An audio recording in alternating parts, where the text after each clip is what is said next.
Let's Deprogram, the podcast where we try to get you into a band. As simple as that, we've done all the work. All you have to do is literally listen to us talk about it. Does that make you feel better? It makes me feel better. Today's band is Southern Culture on the Skids. My name is Justin, and I'm not sure if you guys know this, but hard work does indeed work. Here's some updated info for you. I'm reading it literally as it is in my Slack channel. Hard Work Works fitness app. Search in your app store. Download it. I'm giving you instructions. I'm not sure if you guys know that either. I'm instructing you. Do this. Hard Work Works fitness app. Search in your app store. Just type in Hard Work Works. Then you download that jank. It's a free download. I can talk. Purchase membership for only $10 a month. Look, that's only $10, man. You know, that's a bargain. You can find that somewhere to get yourself in tip-top physical, because you know what you get for that $10 a month? I don't think I've done the live read with you yet, Jenny. No. What do you get? Because I'm actually thinking about trying this. 3 new workouts every week, designed for minimal to no equipment at all. That sounds good for me because I have nothing. So the app is really cool. Actually, I'll show you. Like, I'll do this and then I'll show you. But Joe shows you how to do every exercise. So again, you're basically getting a fitness trainer right there in your pocket. Perfect. I don't have to leave my house. You don't have to leave your house at all. 3 new workouts every week, designed for minimal to no equipment, all ages and ability levels. So like if you're like me and you can't do jack, or like me, I get winded when I go up a flight of stairs. See, you can literally work out anywhere in the world. So I mean, if we cleared out enough space, we could work out right here. Let's do it. Yeah. We've got something else to do, Sam. We've got things to do. But I'll tell you this, there is zero. When I say zero, I mean zero like this. You guys can see it, but listeners can't. No long-term obligations. Cancel anytime. Keep all your workouts. How's that? Nice. For some reason, the $10 a month isn't working out for you. You're not enjoying the workouts that Joe is sending you. You know what? I'm done. No big deal. You're done. No contract. And on top of that, you get to keep your workouts. So all the workouts that you've already gotten at that point. So let's say after 1 week, you're like, well, you know what? Shoot, this just ain't for me. You get 3 workouts that you can do as long as you have the app. No big deal. And they're yours. Decide, commit, succeed, and hashtag join the hustle. Hard work works. Also, Joe's just a swell dude. He is. My buddy Joe Leone, he runs Hard Work Works, a gym in Virginia Beach. If you want to actually go to the physical gym, he's a personal trainer, and he will get you in tip-top physical. Just because I am not in tip-top physical yet does not mean that the app doesn't work. Well, you don't live in Virginia Beach. I don't live in Virginia Beach. And, I mean, in fairness, I haven't used the app as I should. But the few times I have, I am in love with this app. Now, where the hell did I put it? This is a hell of a sell, Justin. And, of course, nobody can see this, but come on! Oh, it's updating, which is perfect. I think my biggest problem is that even if he gave me the exercises to do, I have baskets of clean laundry that I need to put away. That I need to lift those first. Like, is that an exercise equipment that I can put into my repertoire? Yeah, possibly, probably. Also, in this app is like dietary. Like, it'll help you get your diet straight. And here, let me go to the workouts. I have no assigned workouts. That's not true. But body weight. He's got all these workouts designed for me and my body weight. Okay. Like, I can use my body weight as exactly. Planks and squat to sky reach. I think that's great because I know for me and working out, like part of like having to make decisions. Yes. About it. Like, what do I do exactly? Like, even I just go on walks every morning, and I usually just like walk the same route, so I don't have to use my brain. Yes. 6 o'clock in the morning.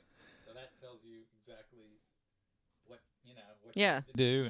And it breaks up the routine. You don't have the same thing all the time. Like people used to do the exercise videos or something. And it's like, well, don't you get bored of doing the same Tae-Bo shit?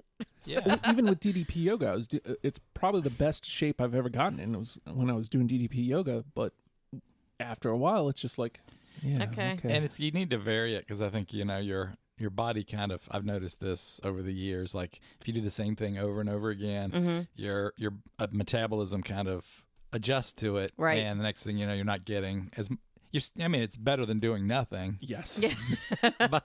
But you're not getting a lot of benefit after like a year of doing exactly the same thing. And that's true. And so that voice you heard coming to Deprogram for the first time, Sam McDonald. That's right. Sam, My thank you so much. debut. Yes, it's good to be here. I've been with you in other settings, but first deprogrammed. He came to write an article once on YMS, and in typical YMS fashion, we did YMS.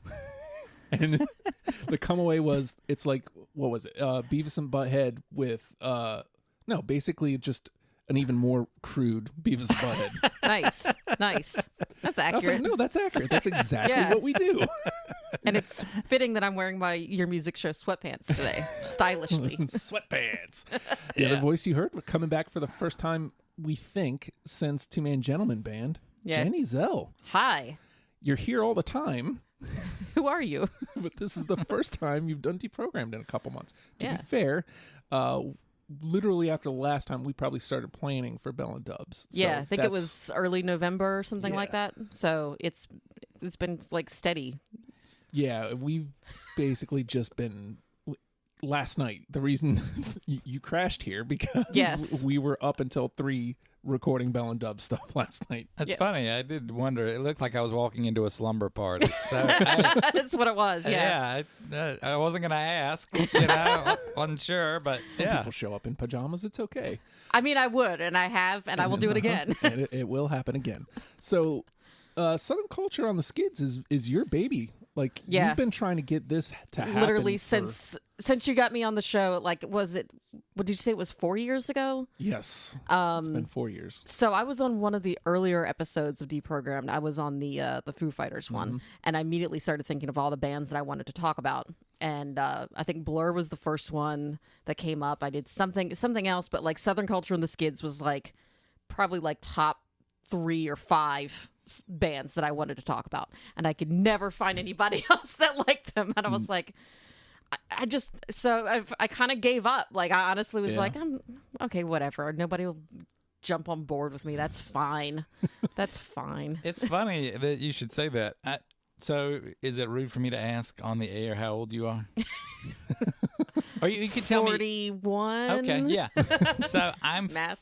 I'm 54, and people around my age and a little bit younger, they especially over in Norfolk, they're like crazy about Southern Culture on the Skids. In fact, like a friend of mine who's almost exactly my age was visiting like a couple weekends ago, and we were taking a walk around the neighborhood, and they came up, because we were walking past this place that used to be Lewis's. I don't know if you ever saw them at Lewis's back in the day.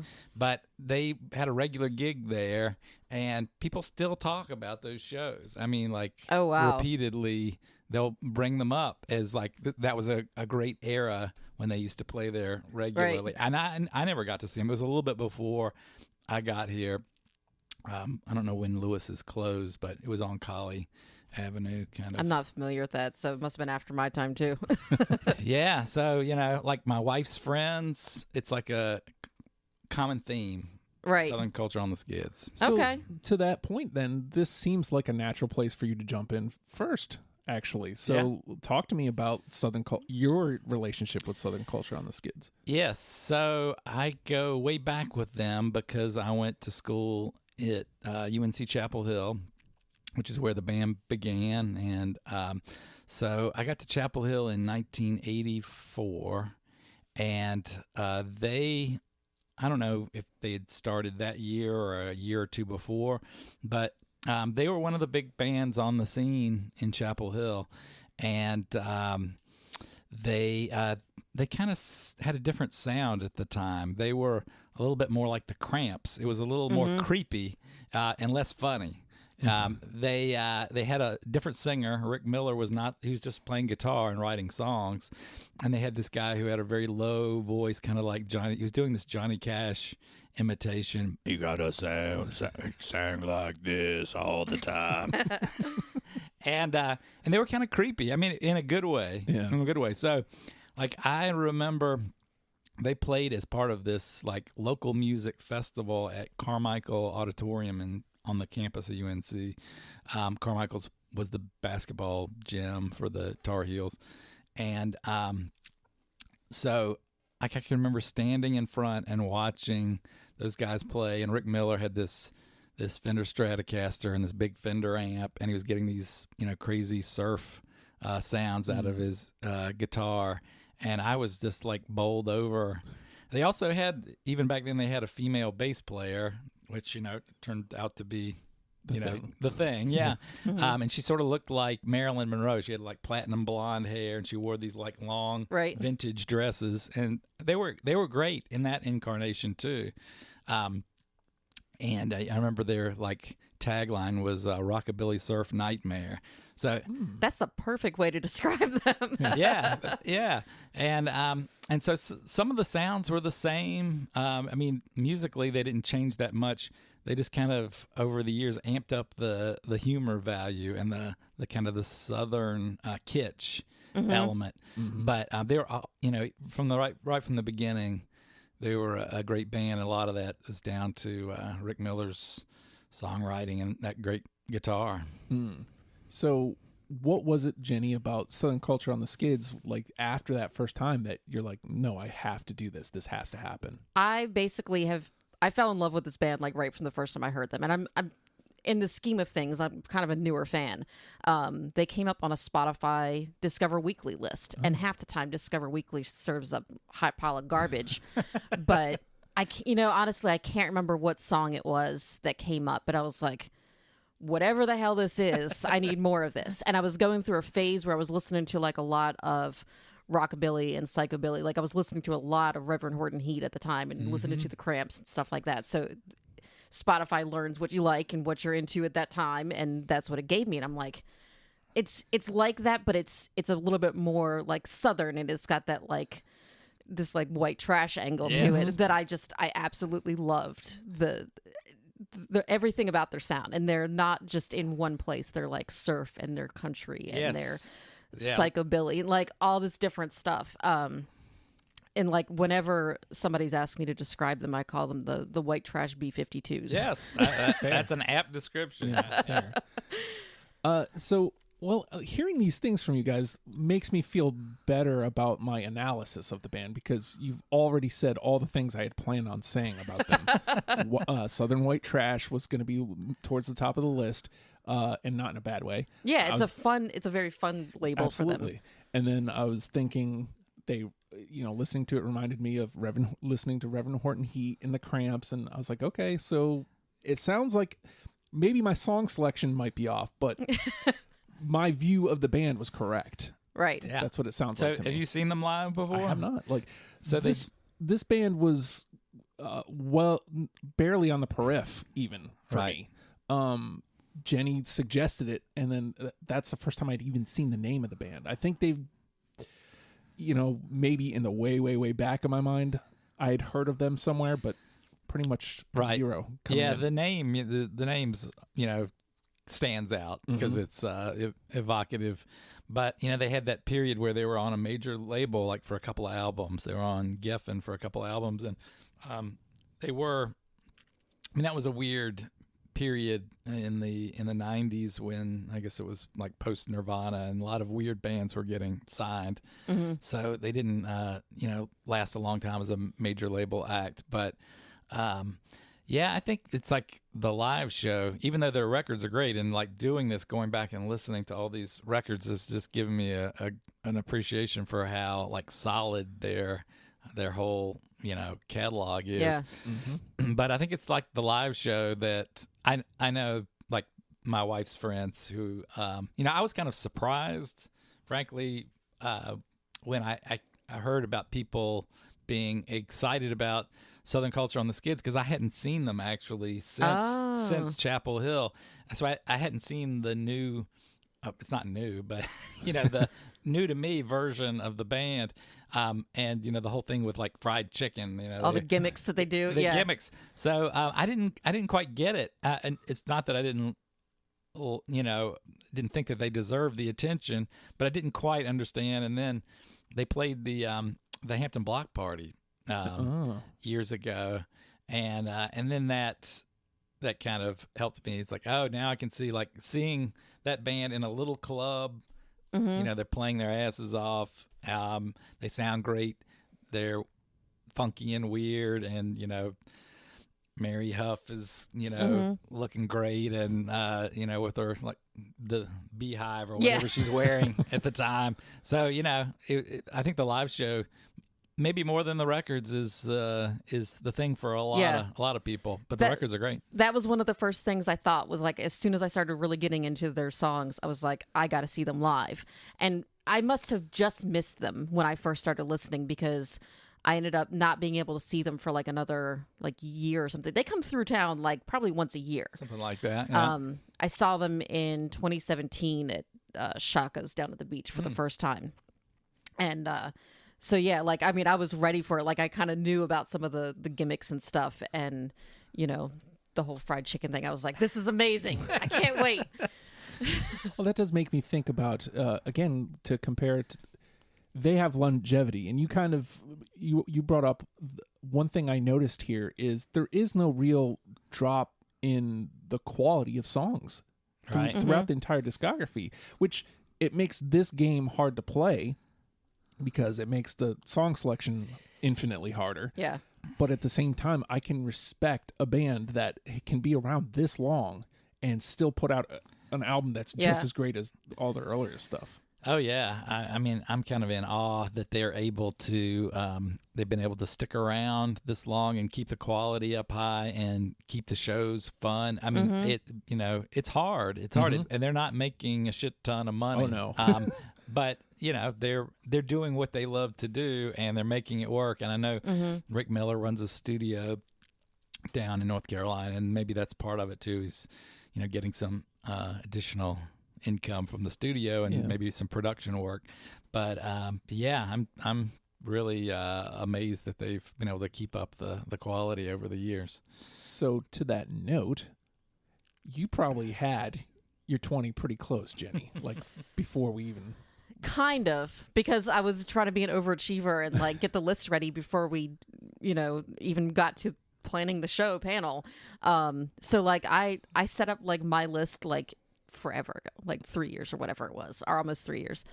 But then we kind of like shuffled the album selection, and I did it at a time that like I thought it was going to be like all of the albums. And so I had to go through and like, you know, shuffle things out. Well, and to be fair, I don't think we dropped much. Like two. Yeah, we dropped the newest album, and we dropped some of the EPs. But I did have some of that. Like when I looked at my list, I was like, yeah, I actually got several things from the EPs. It happens. So I noticed that they've re-recorded songs over the years too, so that makes it a little complicated also. Cause which version of the song do you want? Right. But to that point, Sam, being your first time here, what was it like selecting out 20 songs? I mean, it was fun. I just went through the records that you mentioned, and you know, it's tough. I was kind of thinking about it from two different angles. They're my favorite songs, and then they're the ones that I think represent, you know, would be a good introduction to people who've never listened to Southern culture before. But it ended up being a lot of the same songs because, you know, really, if I want to get you into a band, you know, I want you to hear the songs that I love the most. So, you know, I didn't do too much eliminating based on just my personal, but there are probably a few that we'll disagree on, so that are like personal choices. The good thing with a band like this is there isn't going to be anything in my head that goes, oh, this is the hit. Right. I can get rid of that. There's no need for that. There was zero of that. Now, again, having a very consistent catalog makes my song choice harder. I try to like narrow, well, here's something that they kind of do. Let me bring that in. Right. You know, I kind of gravitated more towards the white trash sound for them. Because as much as I love the surf sound, this is what they do well. And this was my biggest takeaway from them. So like I kind of gravitated towards that sound. So this is one of those episodes where the conversation we just had is much more important than whatever list we're going to come up with. It happens frequently with this show, but we will come up with something for 10. That being said, the name of the game is Deprogrammed. The three of us have combed through, I think, what did it boil down to? 7 records that we are going to now mash up against each other and try to create a top 10 starter kit for Southern Culture on the Skids for you to get into the band. And like I said, all you have to do is push play on this playlist and you'll be into the band just like that. Yep. Mm-hmm. All right. So this is, I was trying to like put a preference, like what's going to be my number one play. I don't know. It's tough. It is tough, but I want to go. We kind of mentioned the chicken a lot already, and we mentioned, just being Southern white trash. I feel like I got to go here. 8-piece box. Absolutely. Yeah, I think that's a good consensus choice. All right, one in the bag. I mean, I think if we didn't have that song on the list, we should just pack it up and call this show quits, because that's like one of their biggest songs. It's a signature. Really? It's definitely a signature song. So I think among fans, if you were to say what's the one song that would represent them, that would be it. Well, that makes our work for later easier too. No, it was just the feeling I got, even though it's on that first record. It's just like afterwards when I came back to it, I was like, no, this is what they do. This is probably the best of what they do. Yeah. All right. Yeah. So I'm really glad that you narrowed in on the their biggest hit, or not. I don't know if I'd call it a hit, but their signature popular. sound. Yeah, like a popular live song, and it's got the themes like food and sex. Yes. The combination of food and sex. Mm-hmm. That's like a repeating. It comes up again and again. I was gonna say, like, that's something that we talked about with Two Man Gentleman Band. Like, yes. It's funny that, like, one of my other favorite bands is how can you combine food and sex? Yes. And drug use. Yes. Except these guys are more about, like, moonshine and beer. Yeah. Moonshine. Yeah. All right, well, we got one in. I feel good about that. So that was a slam dunk. I'm at least in the right place. All right, Sam, let's see what you got. Okay, so I'm just going to be provocative right from the start. So from that same first album, I am proposing a song called "She Bought a Dog." So the reason I'm proposing it's probably not like in their top 10 most requested songs, but there's a story attached to it. Oh, so I was talking about the earlier version when Rick Miller didn't sing at all. And I can remember seeing him at Cat's Cradle, and Rick Miller stepped up to the mic, and he did this kind of country twangy song called "She Bought a Dog," and it was funny. And I heard his voice. I was like, oh, he's got a pretty good voice. That's interesting. And it was my first inkling that the band might change. And I was reading that, he wanted to bring more country into it, more of the Southern influences. And it was kind of a bone of contention with the other members of the band. I think they wanted to stay more rockabilly or more surf, and so that was just kind of a hint of the direction. And I heard it one time and it stuck in my head all these years, so I have to propose it. Valuable information, but I don't have it. I don't have it either. I'm sorry. Vote it out. I kind of expected that. So.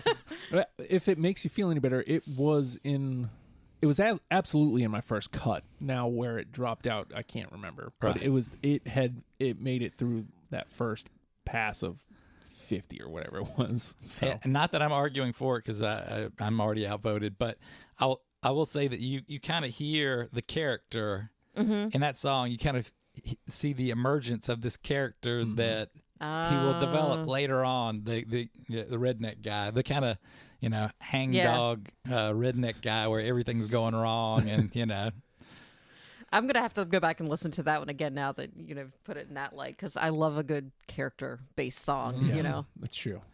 It's not as funny as the later ones, but you can see elements of it. Yeah. All right, Jenny. I don't know if this was the first song that I heard from them, but it's one of the earliest ones I remember, and it was when I was doing that freaking food challenge on Facebook where I had to eat a bunch of biscuits. I'm going with Biscuit Eater. Yes, I've got that one. Me too. All Yes. right, another consensus. Yeah. Actually, I had that as listed as my number 2. Really? Yeah. Actually, to be fair, I had it. I made the call here, like as we started. Right. Biscuit Eater was technically number 1. I mean, yeah. So far, we've hit my number 1 and 2. Yeah. So again, it just kind of fit right in line with what I thought about with the band, like afterwards, like, and I found myself kind of humming along, like just randomly throughout the day. I was like, Yeah. okay, so that's got to be one of the ones at least. It's got to be in the 20. And Yeah. again, it's got that food and sex thing. Exactly. It's like, I don't know where that smell comes from. I just know I'm going to get me some. Love a good innuendo. Yeah. Love a good innuendo. All right, well, we got 2 in. All right. Well, and this was another huge element that I picked out, so I'm going to come right out and say it. White Trash. I remember looking at that one, but I don't know if it made it. Yeah, I didn't have that one. I don't have that one. Into the trash. That's all right. See, this is what I'm afraid of with this band is that they kind of, they have similar like themes throughout their catalog, and I feel like we're all going to be picking like the same types of things, but just dancing around. Yep. Different versions of the same thing. Well, and we'll come up with 10. It'll happen. Yeah. Yeah, I mean, we're doing pretty well so far. Yeah, Compared to the Ween, I went back and listened to the Ween episode, and that was Yes. like, rough going. It's funny. I just listened to that one again recently too, and it was like You want to hear? they're battling at the end. You want to hear rough going? Depeche Mode. Uh-huh. We wanted to kill ourselves about halfway through. Like we could not hit on anything. I mean, you were listening to Depeche Mode, so. Also true. And the station was dying. Oh, So like there was a lot happening. rip. Yep. All right. So I missed Sam. You're up. So let's see. So how do you guys feel about covers? Because they do a great job of choosing covers. So I have a cover on my list, but now I'm kind of ambivalent about whether we should be picking their own songs or covers. That's So- your call, man. Yeah. Okay. For me, if it's a good cover that they manage to make it seem like their own song, I never have a problem with it. I'll tell you this: it's rare if it's a cover and I can sense that it's a cover. It is rare that it'll get through for me. Right. So keep that in mind with your gameplay. All right, I'll go ahead and throw it out there. So, Daddy was a preacher, Mama was a go-go girl. Yep. Okay, we got 2. No, it didn't make it. I remember really looking hard at that one though. So it's a know- maybe. Yeah. Well, it makes it a conversation. Honestly, didn't realize it was a cover. I didn't I had either. to look. I had to look back to see. But in its favor, it's a Mary Huff vocal, which is an element. You got to have at least one, I would say, Yes. in Yeah. the top 10. That's her. But maybe ideally it wouldn't be a cover. But anyway, It's in the conversation. Yeah. If it becomes cut fodder later in a later round. Yeah. All right, Jenny. I think I want to go with this one just because this may be my favorite song, even though I had something else as number 1 and 2. This is probably my favorite song is Mojo Box. Yeah. did I have Mojo Box? I didn't have it, but it is a good song. All right. Put that in the conversation. At I least was it made it through. shocked how much I liked Mojo Box, the Yeah. album Yeah, specifically, yeah. but that song, because I figured at this point, you know what? Okay, it's got to drop at some point, right? Like the songs can't continue at Nah. this pace. No, like Mojo Box is a great record. Yeah. And Yeah. I was pleasantly surprised, and I initially pulled like a whole bunch through on that record, and then again we'll get to like the honing in, but nah, Mojo Box definitely stood out for me. Okay, let's trot out some more white trash themes. My Neighbor Burns Trash. Yes. Oh no. Into the convo. I couldn't stop laughing. Number the- one. Yeah. There are great lines in that song. Yeah, I just listened to that again. Was it yesterday? But yeah, I was cracking up at some of the lines in there. It's like a mighty fine way to screw up a really nice day, something like. Just the theme alone, just thinking about my neighbor's outside burning trash. It's like, okay, I'm gonna write a song about it. yeah, that's just fun. And there's like their holy rollers too. The lady is she's like a Bible beater and she burns trash. And Oh, my God. There's like a line at the end where like he says, I hope Jesus doesn't agree with her way of thinking. Basically, again with the white trash theme, he's kind of saying like I'm trash. I hope Jesus doesn't burn me, or it's like send me to the Yeah, clever line. Yeah. All right, so you know what? Even the misses aren't like way off, so I'm feeling okay right now. All right, Sam. So going to that major label period, I have Camel Walk.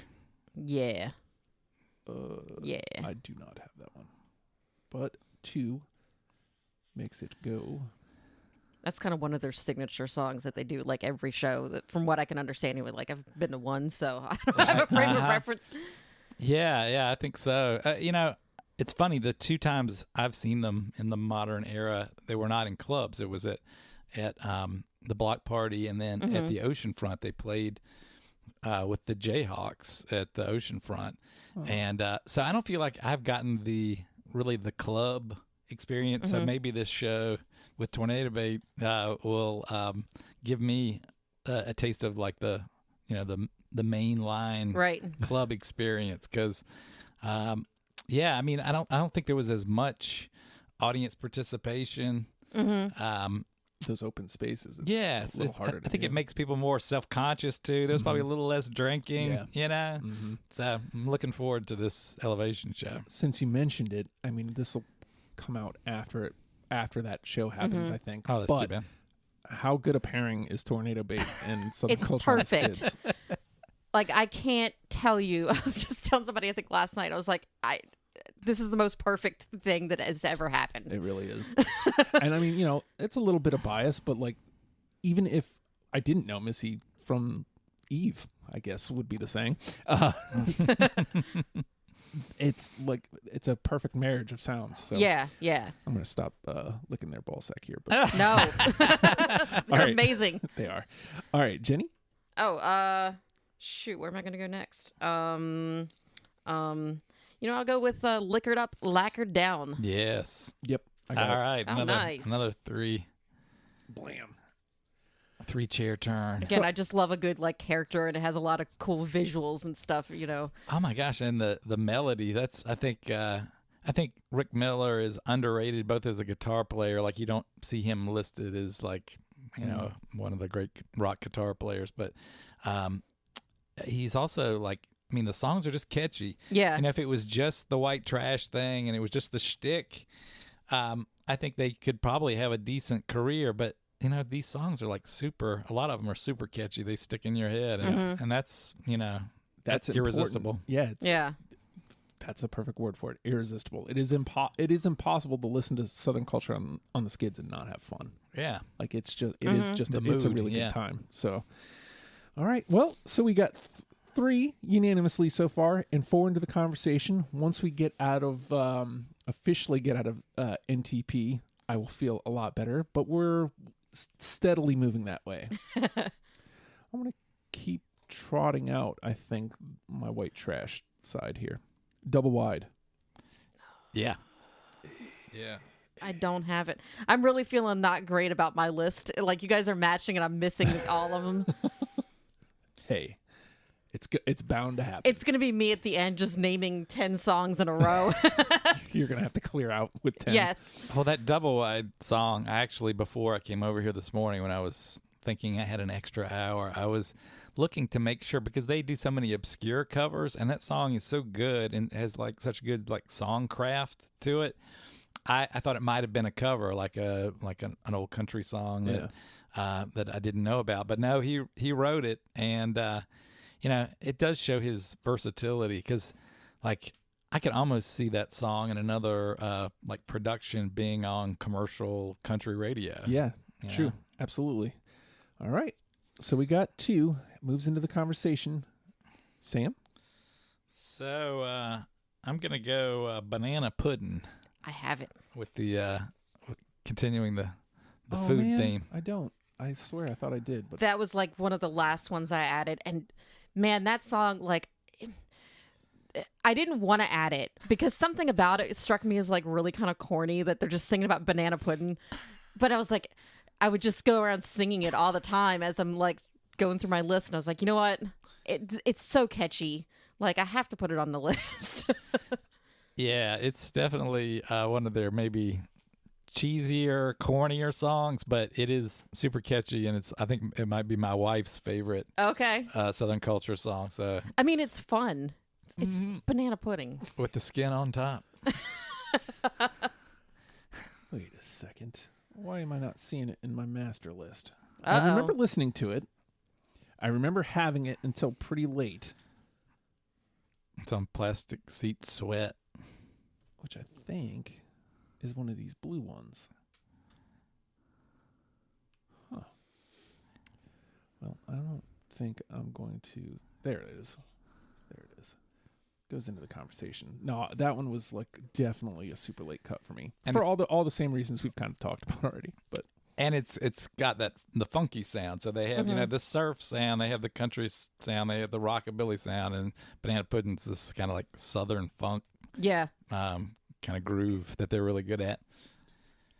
all right, Jenny, we've got 9. You can get us out of All right. NTP here. No pressure. You know what? I'm going to just ruin that for you on purpose. You like giving me a heart attack. I do. I'm going to go with Theme from the Cheaters because I love that, just that kind of swanky kind of sound, that surf sound. So that's instrumental? Yeah. Yeah, so I do feel like, again, if you're going to introduce this band, I did not have Theme from Cheaters, but Nor did I. I had a couple of other instrumentals. I do feel like if you're going to introduce somebody to the band, the instrumental part You have Yeah. to should have be on one. there. This is usually I try to only do like one instrumental at the most, but I think I had like 2 or 3 from this band, which I don't know how, like, because the lyrics are part of what makes it so much fun to me, but I found myself like really getting drawn to some of the instrumentals. Well, Yeah. a lot of the earlier ones I cut just because they were instrumentals, which is unfair, but you have a big discography, you take the cuts where you can get them. And then when I realized that, no, this is kind of part of what they do, I was like, oh, man. Yeah. And I didn't want to... I was trying to listen to Nas and a couple other... Fall Out Boy, like a couple other bands at the same time, so it's like... It's an unfortunate cut, Yeah. but I think 1 or 2 probably made it through. Unfortunately, not that one. Yeah. That's fine. Are you okay over there? Yeah, I'm fine. I got to ruin your day, so that's Always fun. Okay. I don't know which way to play now. Let me go here. I'm swinging away. Voodoo Cadillac. yes. I did not have that one. All right, goes into the combo though, and we are officially out of New Trash Protocol. Yay. Yay. Heart attack, heart rate can go down. Feel okay. Worst case scenario, the 7 that are in our conversation automatically fill out our list. Right. Yeah. All right.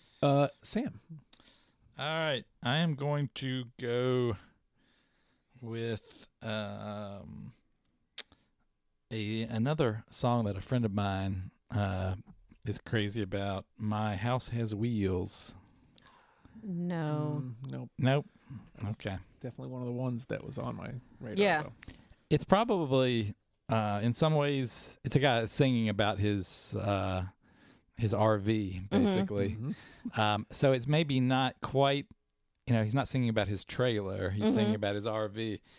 So it's maybe not exactly in the lane. It's adjacent. Yeah, Close. exactly. It's very close. Well, again, that's kind of why it was on the radar. So, like, yeah, this is what they do. And Yeah. then again, like to Jenny's point earlier, it's picking which ones Yep. in that lane. Right. All right, Jenny, Let's see if I can continue screwing things up. there's nothing to screw up anymore. That's true. That's true. All right. Then I'm going to go with Strangest Ways. Didn't have that one. Nope. Oh, I love that one.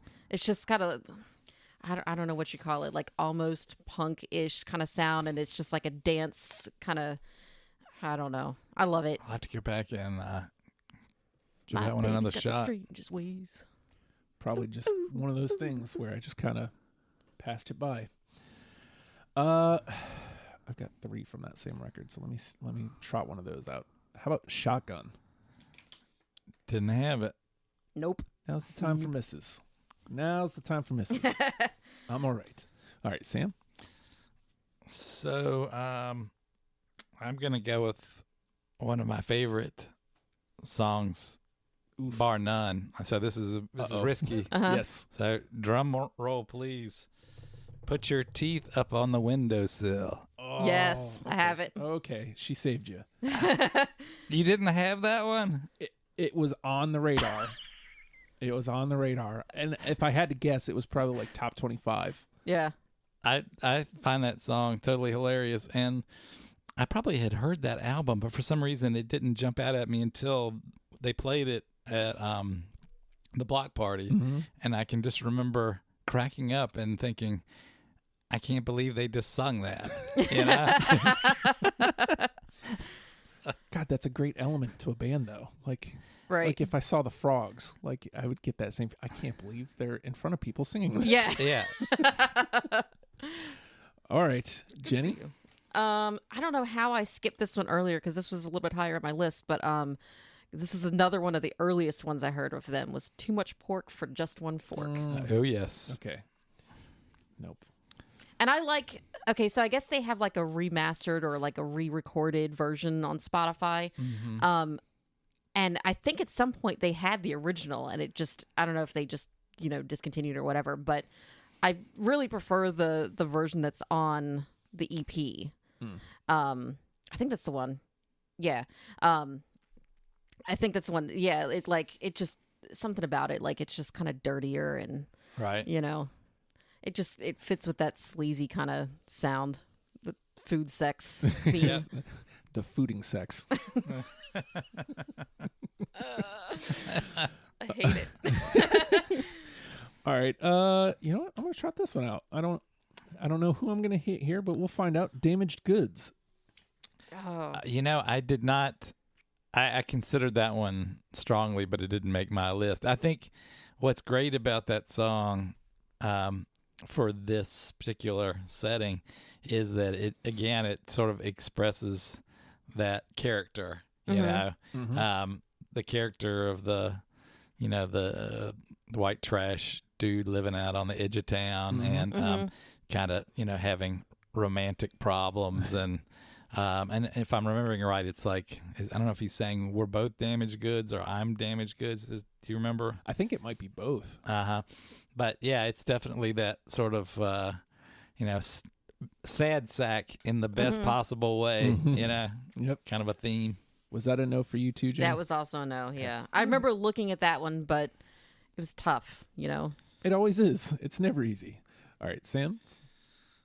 Let's see. I had Cheap Motels. Yes. No. That's another hilarious lyric, I think. Yeah.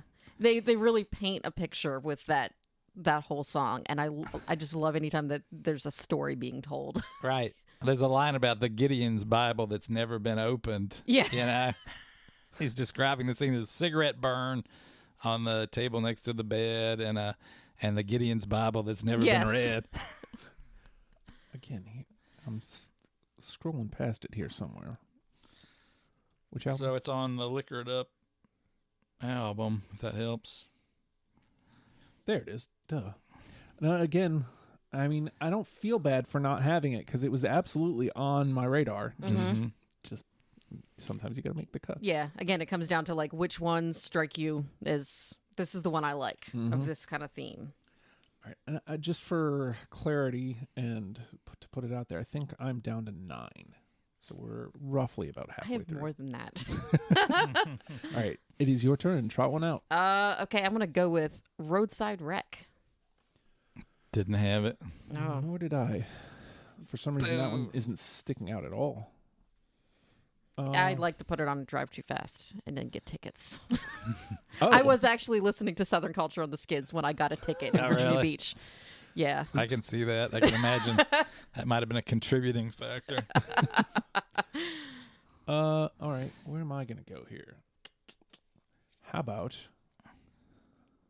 I'll trot this one out. This is off of the Kudzu Ranch. Again,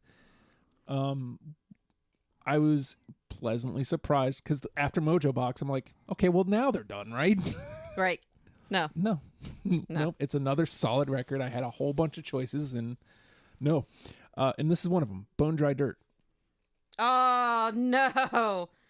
No. I didn't have it, but I remember liking that song. Okay, so I was right about it, just not right enough. I feel like that one was supposed to be. Remember how I was saying like I wanted to kind of fine tune some of the later selections? That was one of the ones that I probably would have made it. Dirt, bone. I felt like it was different enough that it obviously stood out. I'm able to sing it right now. That may have actually been on my first cut, and then I kind of like rearranged things. It's yeah. okay. I mean, it happens.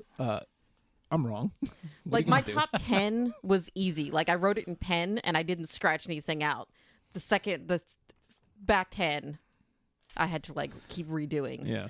Yeah. Well, again, it happens. I'm not going to cry about it. Maybe. All right, Sam. All right, so I'm going to go with another Mary Huff song because I don't know if we've had another one by her. I really love this song, Just How Lonely.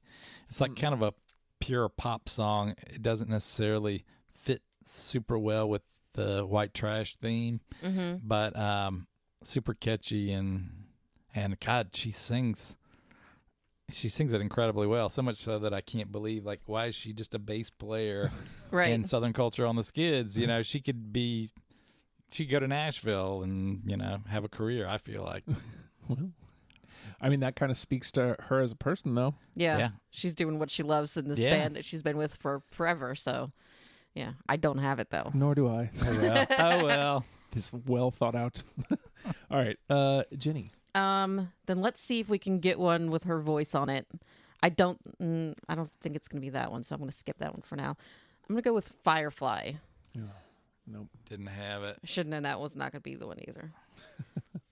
But yeah, I was really trying to find the ones that I really liked her voice, and she gets to show off her voice. Apparently that was not the one that made it through for you guys either.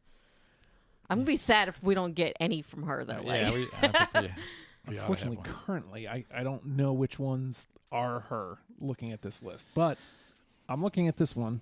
We'll see. Love-A-Rama. Didn't have it. Oh, I have it. All right. That was a real late ad. All right. I think that was one of the ones I scratched out something else, and then I scribbled that in, and Into the combo. it made it. 1, 2, 3, 5, 7. All right, Sam? So let's see. I'm going to go with a song that I hope I'm successful with. Soul City. Nope. No. But let me I'll just Sell mention part of like why I put it on there. It's a good sort of funky song, and it also has North Carolina roots. So there was this black community in North Carolina called Soul City. It was like an intentional community. I think it eventually failed and withered away, but that song, it's like it speaks to North Carolinians. Like, you know, basically anybody outside of North Carolina would be like, all right, so it's a good funk song, and it describes like people dancing. And I don't remember if that's the one where he talks about it might be a different song, but you know, I don't care if your dick is big or your dick is tiny. Do you remember that line? Yes. Now that you said that, I remember that. I'm going to go back and listen to this song because, like, I'm not from North Carolina, so I didn't get any of that meaning. I'm really glad that you know, it's gave raunchy. us the history on It's that. a raunchy funk song, and there's like a crowd. Soul City, soul. But anyway, yeah, it spoke to me on several different levels. I think I remember looking at that one thinking that I wanted to keep it on the list just because it was a different kind of sound from them. But ultimately, like, I made some choices, and I don't know if they were the right ones. Well, You know? that's why we're here. So, you know. Figure it out. All right, Jennie. All right. Well, let's see if we can get some ladies singing in here. The other one I have from her is I've got two more. So fingers crossed. Bad Boys. Oh, no. No. I did like that song, but it's not on my list. I mean, I think that one speaks to me on a personal level too. So Yeah. ladies love jerks. Well, All right, I'll find that later. How about Lordy Lordy? Didn't have it. No. Right, into the trash then. That's fine. All right, Sam. So I'm going to throw out another Mary Huff song. Not because it's my favorite Southern Culture song, but because I think it is a signature song, and I think it would be good for somebody to be introduced to the band. House of Bamboo. Oh no. No. Okay. No. I remember looking at that. I mean, it was so tough. There were so many times that I was like, I want to include this, but like I kind of did it sort of like when I did with Two Man Gentleman Band, where I just wrote the ones that absolutely have to be there first. Right. And that filled out 10, like easily. And then it was that second half that I'm like, now what? Again, not trying to persuade anybody, but I think that's why we're here. there was a period where they were sort of flirting with like loungy Yes. sounds, and so that does kind of represent the cheesy cocktail lounge. Yes. It had a real 60s, like swanky kind of vibe to it. And I remember thinking that I almost included it just because it was so different for them. And sometimes having something that's really different on the list can get somebody's attention. Right.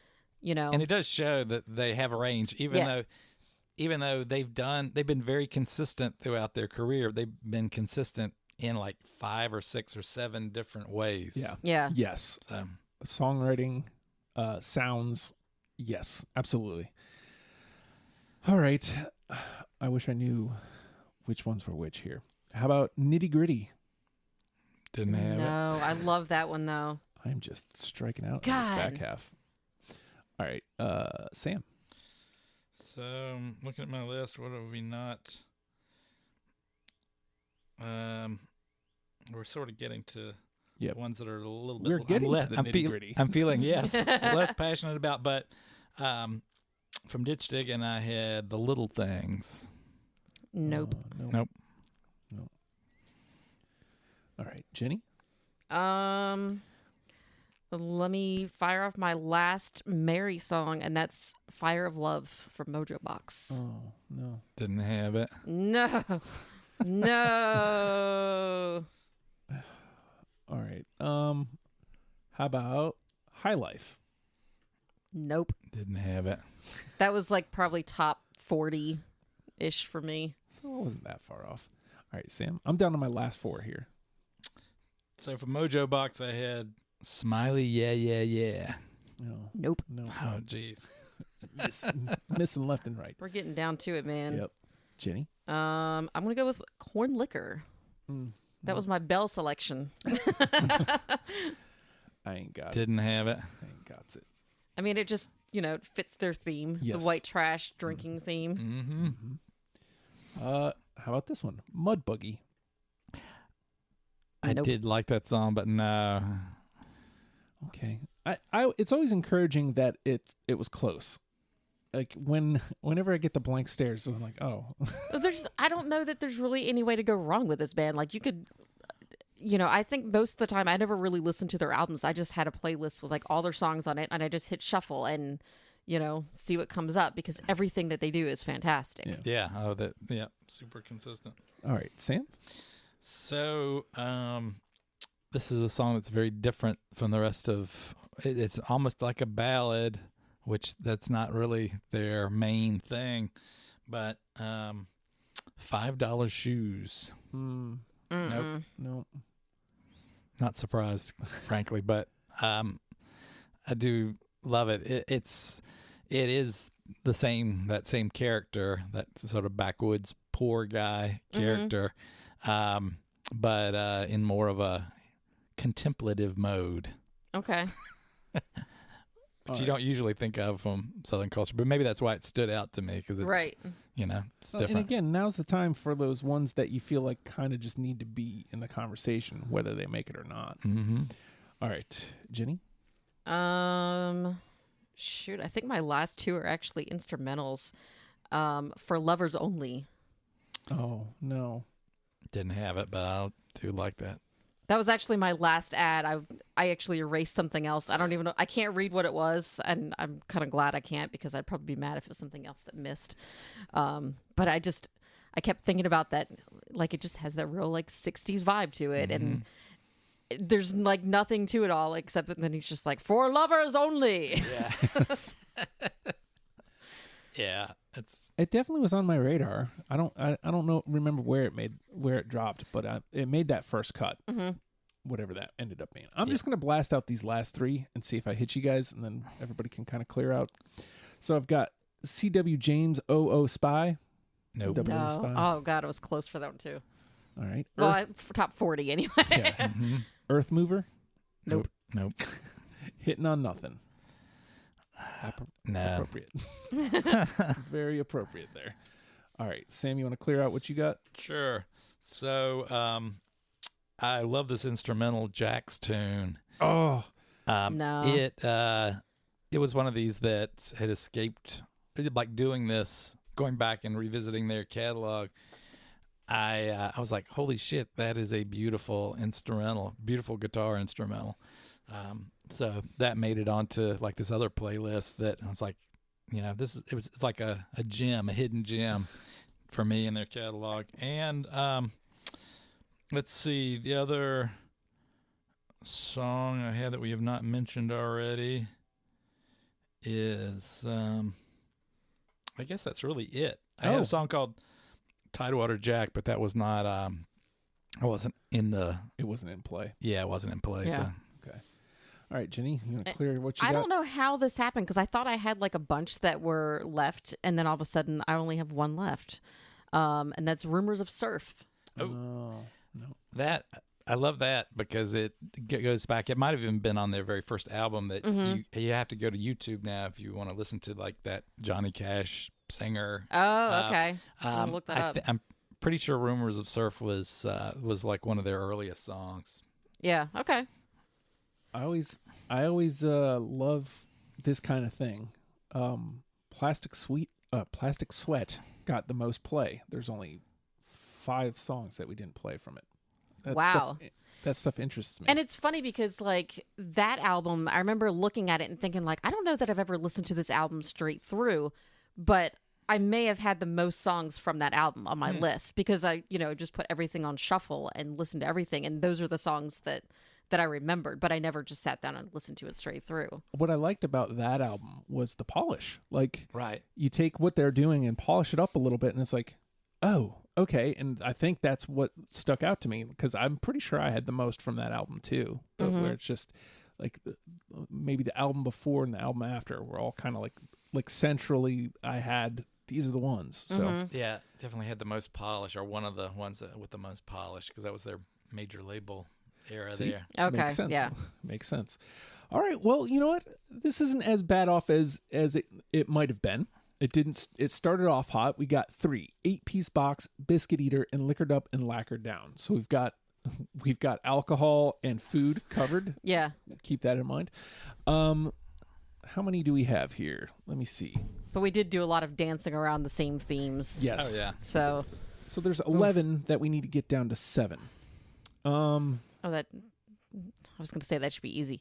And then I'm like, no, it's not. It's going to be tough. Well, I mean, my immediate go-to here is Losing the Cover. Daddy was a preacher, but Mama was a go-go girl. I'm okay with losing it as long as we keep a Mary Huff song. So if we haven't, So let's go through and make sure that we have one. I'm not sure that we have any other ones. Let's make sure we got one. So here's what we have left.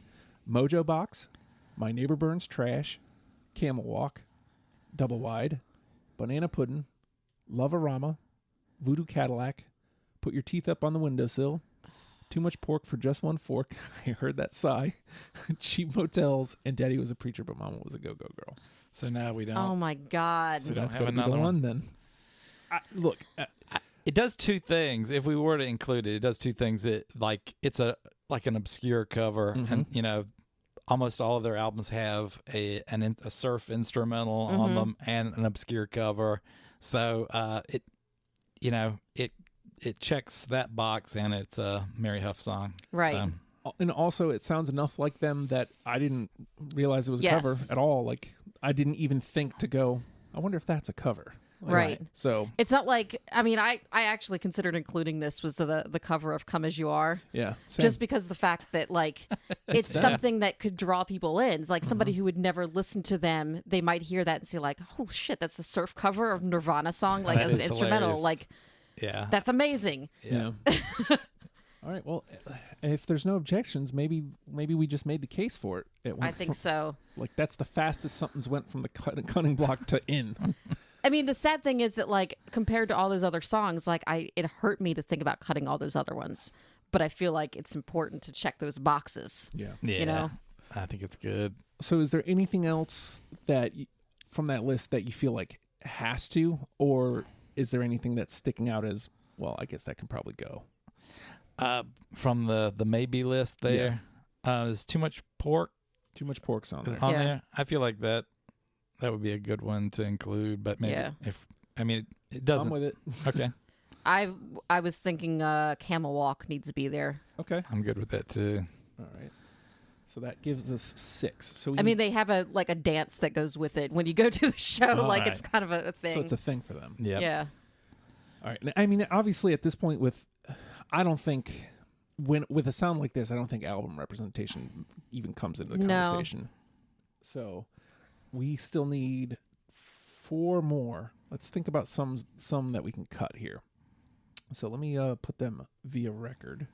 Not that that matters. Mojo Box Double Wide, My Neighbor Burns Trash, Banana Puddin', Love-A-Rama, Voodoo Cadillac, Put Your Teeth Up on the Windowsill, and Cheap Motels. Is there anything of those that feels like, okay, it's made it this far, but I don't think it's good enough to make the 10? I'll be honest with you. I don't remember Love-A-Rama, so that's the one that I would vote for. But you guys might feel differently. I mean, it was pretty much one of my lower tier ads. So. It was for me too. Like I said, I think that was the one that I scratched something else out and put that in at the last minute. So, yeah, go ahead and cut that one. All right, I mean, we have to. Something's got to go. Is there anything sticking out to you, Jenny, that either way that you feel like I kind of want preferably a cut. Mojo Box. in? Yeah. Okay. I mean, I'm with it. I mean, had it. it's probably my favorite song, like just a personal favorite. It's just got a lot of energy and it's got balls. I like balls. Me too. I plan on keeping mine. So. Are you with? Because I think you were the odd man out on that one, Sam. Yeah, I'm okay with that. All right, let's do it. Do it. That gives us 7. All right, not a lot of. So let's look at what we have to figure out what we need still. 8-piece box, biscuit eater, liquored up and lacquered down. Daddy was a preacher, but Mama was a go-go girl. Too much pork for just one fork. Camel Walk, Mojo Box. So we have 3 food songs. Yeah, I was gonna say if there's any food left, I think it's probably easy to cut those. Yeah, it's be a little repetitive. Yeah. Let's, Oh no, is banana It's pudding banana going? pudding. All right, well, yeah, I can accept that, I guess. something's got to hit the cutting room floor. All right. Do we have white trash well enough covered, do you think? Alcohol, liquored up and lacquered down. I don't know that we have. I mean, other than sound-wise, I don't know that we have it covered at all. 8-piece box, biscuit eater, liquored up and lacquered down. Daddy was a preacher, but Mama was a go-go girl. Too much pork for just one fork. Camel Walk, Mojo Box. We still have double wide. My neighbor burns trash up here as far as like straightforward white trash in the theme. I think between those, I like My Neighbor Burns Trash, Okay. and I don't think I had either one of them. So Mm-hmm. All right. So let's go with My Neighbor Burns Trash because, like Sam mentioned, it's got that character. So that gives us what, 8? I think. I think Yes. so. I can't. It's early.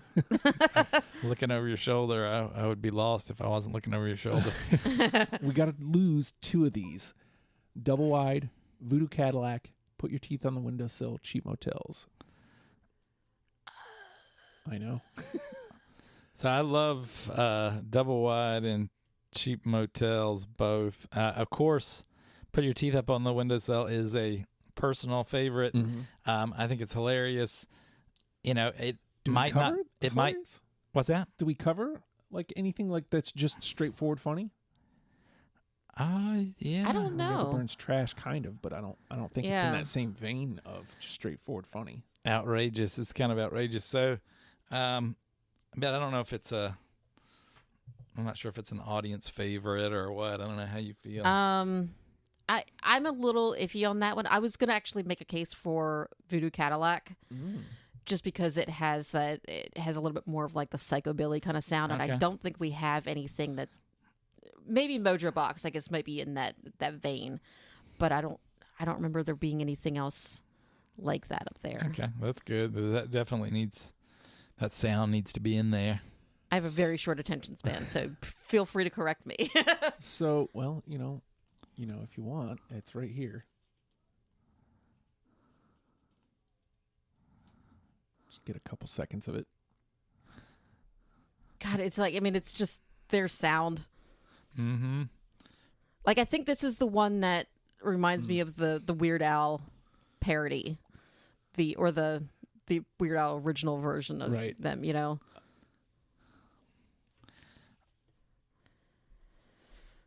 It's got that swampy sound. Yeah. All right, so that's that. So we're gonna make it worse here. Uh-oh. We're gonna make it worse. What else do we need? That's Voodoo Cadillac. We need double wide. Where she be?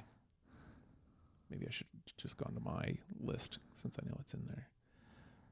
Fine, don't. Whatever. What do I care? God, Justin. There's just so much here. There is so Okay, many so here's songs. Cheap Motels. Oh, God, this song's so fun, though. I mean, as much as I like it, I feel like maybe we have this kind of sound and this sort of thing covered. And then here's double wide. It never helps. It Oh, that's absolutely Oh, never God, helps. this song is so good, though. Got the 60s thing going on there. Yeah. And then, Oh, man. yeah, like I said, this never, ever, ever, ever helps. But it's set up. Might as well do it. And then put your teeth up on the windowsill. Okay, wait. Two God, zums Justin. has got to go. How do you keep getting me on this show? You're torturing me. It's painful. You know, I love all those songs. So it's Okay, so I could flip a coin. now I guess. that I've listened to that, I changed my mind on Voodoo Cadillac, actually. I think it's close enough to like Mojo Box kind of sound that I think we can lose that. All right, so let's lose Voodoo Cadillac. All right, so that makes it between double wide, Cheap Motels, and put your teeth up on the windowsill. One's got to go. Yeah, this is like Uh, killing your children here. this is like a Sophia Loren's choice. Do you want to weigh it against what we have? Do you think that'll help? Yeah, if you don't mind, just read the ones that we have. All right, so we have 8-piece box, Biscuit Eater, Liquored Up and Lacquered Down. Daddy was a preacher, but Mama was a go-go girl. Too much pork for just one fork. Camel Walk, Mojo Box, and My Neighbor Burns Trash. I'm going to stick with what I said a minute ago. And as much as I like Cheap Motels, I think the other two kind of it gives a little bit more of different types of sounds Right. from them. It covers the humor value, you know. Yeah, I could deal with that. Yeah, double wide is different than the other songs that we have on there. It's a little more straightforward in some ways, and you know, and that's gets to something that I do love about them.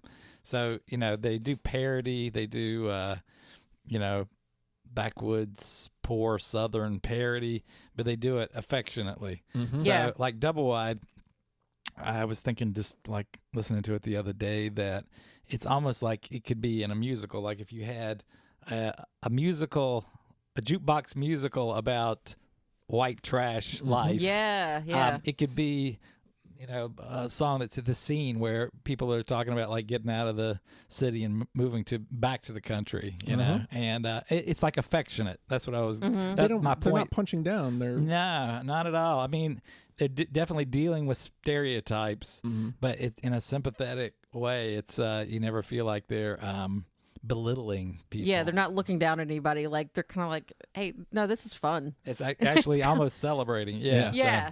all right. So double wide, and then that makes for the last spot. Put your teeth up on the windowsill. Cheap motels. I say put your teeth up on the All windowsill. right. and- Okay. All right. Let's lose cheap motels and put your teeth up. So this is our 10. 8-piece box. Biscuit eater, liquored up and lacquered down. Daddy was a preacher, but Mama was a go-go girl. Too much pork for just one fork. Camel walk, mojo box. My neighbor burns trash. Double wide, and put your teeth up on the windowsill. And I feel like this is one of the few times where I don't think anybody's feet are going to the fire. I think 8-piece box is the one, right? Yeah. Yeah. I think that's it. It makes the most sense. So 8-piece Yeah. boxes are number one with a bullet. So I guess now's the time where we talk about when are you coming back. Take a look at the list, Sam. See if there's any other bands you want to hop in on. Oh, sure. Yeah. I was looking at what you guys had already done, and I was like, man, I should have been involved in that one, and I should have been involved in that one. It happens. It's tough. So, yeah. what do you remember a few that are coming up? There's so many. I can't keep the ones that are coming up like as far as recording soon are Sarah Bareilles and Nas, and we're doing Pearl Jam live this coming week, and what else? Fall Out Boy and Squirrel Nut Zippers, which Squirrel Nut Oh. Zippers is Jennie. That's my next one. Okay. I guess- Coincidentally, that's another Chapel Hill band, and Makes sense. I'm just gonna move to Chapel Hill. they started a little after I was away from Chapel Hill, but one of the guys, Tom Maxwell, in that band, we palled around. So Oh. yeah, Your claim to fame. yeah, Tom. Lame claim We to fame. painted over the summer. We painted dorms together. We were on like the dorm painting crew, and so there was a lot of music listening while you were painting. And so he introduced me to a lot of music. And Tom was in a band called Teasing the Korean, which was like nothing like the Squirrel Nut Zippers. It was like he was a drummer. He played drums in Teasing the Korean, and they were kind of like a glam hard rock band. So I have a lot of good Tom Maxwell stories, but Sounds like he needs to just join us on the panel. Yeah. I mean, it could be a 4-person panel, right? Yeah, absolutely. but yeah, I love the Squirrel Nut Zippers. All right, and, I'll and add you to that. so- That'll probably happen either later this month or early next month. Let's do next month. Yeah, with everything that's going on. Yeah. So, Yeah. Jennie, you're here for Squirrel Nut Zippers for sure.